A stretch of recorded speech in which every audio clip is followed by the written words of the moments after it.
Buenas noches, Diego. Gracias por la invitación. A usted por estar con nosotros. Bueno, vayamos poco a poco, paso a paso. Se supone que al inicio, a las personas que nos están viendo, ¿cómo empiezas tú a retirar una AFP? Vamos a darle un poquito de ayuda a las personas que no tienen mucho conocimiento. Tengo entendido que se hace primero una solicitud, ¿cierto? Es correcto. A partir del día 27 del próximo jueves, los afiliados al sistema pueden solicitar el retiro de sus 4 UITs según un cronograma que ha establecido, pues, digamos, las AFP. Digamos, la asociación ha hecho un cronograma para poner fechas de retiro en función, pues, del último dígito del DNI, ¿no? Ok. Hay muchas personas que se preguntan, bueno, he pasado mucho tiempo aportando a la AFP, tengo muchos años, y sin embargo tienen algunos temor de retirar su dinero de este fondo. ¿Deberían tener temor o cómo ve usted esa figura? En realidad no es un tema de temor, ¿no? Es un tema creo yo, de necesidad, ¿no? Si es que yo estoy pasando por una crisis económica porque tengo menos ingresos producto de la pandemia, o tengo más gastos producto de la pandemia, o tengo mucha deuda que tomé, pues, en la etapa inicial, donde de repente la primera cuarentena de 107 días pues me complicó la economía familiar y tuve que endeudarme. En esos casos, pues, es totalmente claro que uno va a retirar, ¿no? O sea, es necesario. Sin embargo, evidentemente, cualquier dinero que retire hoy de la AFP va a ir en contra de una posible jubilación más adelante, ¿no? Entonces, es un poco priorizar el corto plazo versus perjudicar el largo plazo, ¿no? Pero en algunos casos sí, pues, es necesario, ¿no? En otros, de repente, si no es esa mi necesidad, si no es esa mi urgencia, yo tengo que tener claro que un retiro del fondo de pensiones va a perjudicar mi pensión futura, ¿no? Claro, claro, eso está clarísimo. Bueno, se puede hasta 4 UIT, está permitido. ¿Usted recomendaría sacar los 4 UIT? ¿Cuánto? O sea, hay casos y casos, ¿no? Como usted comenta, hay personas que sí la están pasando mal y realmente necesitan el dinero. Pero, digamos, vamos a ponerlo en una clase media, pues, ¿no? ¿Usted recomendaría realmente sacar los 4 UIT? Si es que tengo esa necesidad, sí, ¿no? Y también otra opción es que si tengo poquito en mi fondo de pensiones, ¿no? Si lo que fui acumulando es muy poco, porque muy pocos años estuve en planilla, ¿no? Y quizá la pensión que voy a recibir pues son, no sé, 100 soles, 120 soles, de repente vale la pena mejor utilizar ese dinero, ¿no? Para hacer un negocio, para invertirlo en algo un poco más productivo, digamos, ¿no? Entonces, una persona de clase media, como tú mencionas, si es que pasó por una crisis económica y tiene muchas deudas, vale la pena, porque las deudas tienen tasas carísimas, sobre todo la de tarjeta de crédito, ¿no? Entonces, en esos casos, en vez de estar pagando una tasa promedio de 50%, de pronto lo mejor es utilizar ese fondo de pensiones. En cambio, si no es mi caso, lo mejor sería pensar en el futuro y no tocarlo, ¿no? Considerando además otra cosa, ¿no? Hay gente que dice, no, Jorge, yo saco esa plata y la pongo en un fondo mutuo o la pongo en un depósito a plazo y con eso gano más, ¿no? Hay que ver un poco números, ¿no? Las AFP, yo sé que son las entidades de pronto más antipáticas del Perú, pero hay que reconocer que han generado rentabilidad, ¿no? En sus 11 años, en sus 27 años de historia, han generado un promedio de 11% de rentabilidad al año. Entonces, 11% es más de lo que te puede pagar cualquier caja, ¿no? Entonces, si el tema es necesidad imperiosa de cubrir gastos urgentes, dale, ¿no? Si no es ese, de repente, lo mejor sería dejarlo, ¿no? Ok, ahora, hablemos un poco sobre el tema electoral. Bueno, quiero tocar primero sobre la reactivación económica. Ya pasó casi un año desde que empezó la pandemia. ¿Cómo usted ve la reactivación económica ahora, del 21 de este mes, por ejemplo? De hecho, la economía se ha recuperado, pero obviamente parcialmente, ¿no? Recuerda que el año 2020 fue un año que nos golpeó durísimo, caímos 11.12%, ¿no? O sea, nos fuimos hasta el sótano 11, digamos, y lo que se estima para este año, según por ejemplo el Banco Central, ¿no? Y según el MEF, está más o menos alrededor de crecer 10%.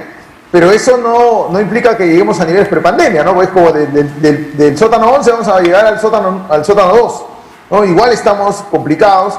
Y esto también hay que tener en cuenta que depende de cada sector, ¿no? Hay sectores que ya se han recuperado probablemente, pero hay otros que no, que van a demorar mucho más, como turismo, ¿no? Como los mismos restaurantes que todavía tienen restricciones de aforos y de horario nocturno, o peor todavía como entretenimiento tipo conciertos, discotecas, cines, karaokes, ¿no? Esos evidentemente siguen cerrados y entonces van a demorar mucho más en recuperarse, ¿no? Entonces la recuperación este año en general para generalizar, creo que va a ser positiva, pero todavía no a niveles de prepandemia, ¿no?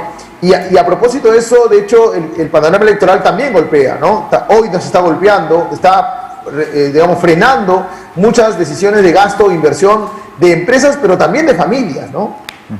Ahora sí toquemos el tema electoral.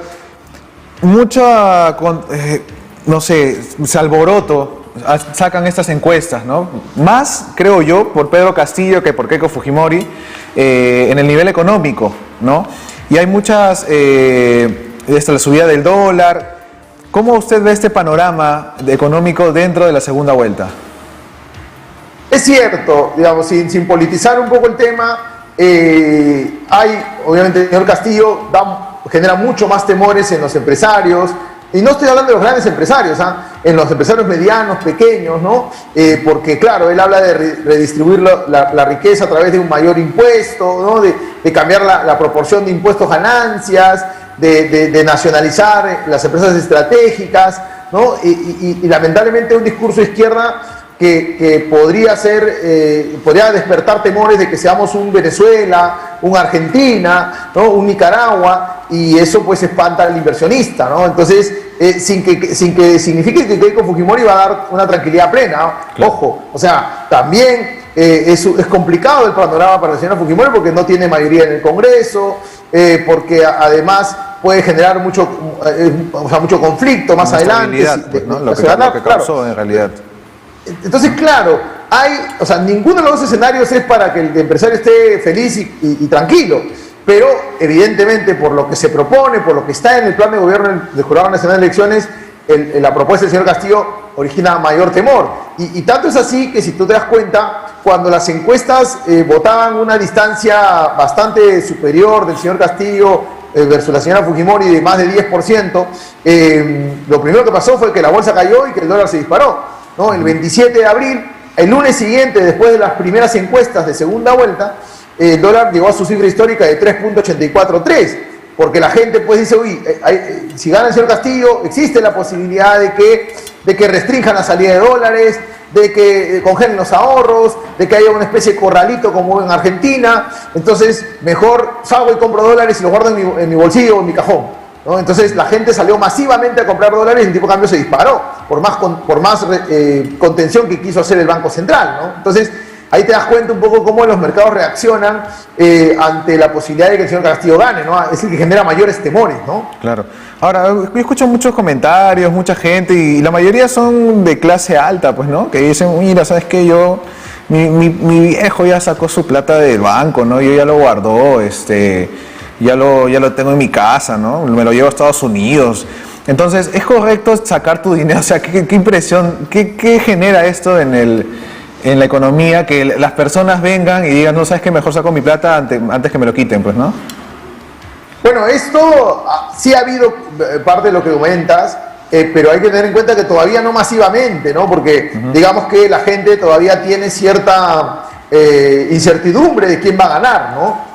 Lo que puede ocurrir, eso sí, no hay que negar esa posibilidad, es que si el señor Castillo termina ganando las elecciones el 6 de junio, ya la gente, esto que tú comentas, va a hacerlo con mucho más frecuencia que antes, ¿no? Porque ya es una realidad y ante esa incertidumbre de lo que va a proponer el 28 de julio en adelante, mucha gente probablemente haga eso.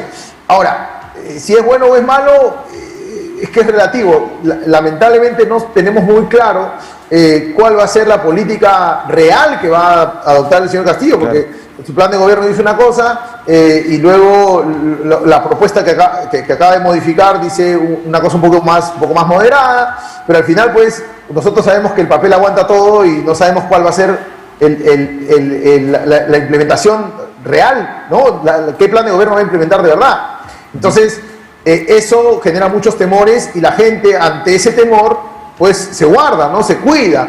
Y bueno, no creo que sea negativo si existe esa probabilidad y no quiero jugármela a que eso pase, pues retirar mi dinero de los bancos y comprar dólares y guardarlos o meterlos en una cuenta afuera, ¿no?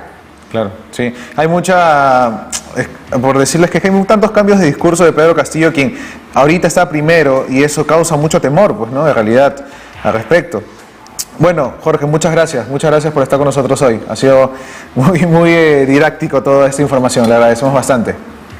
Un placer, gracias por la invitación.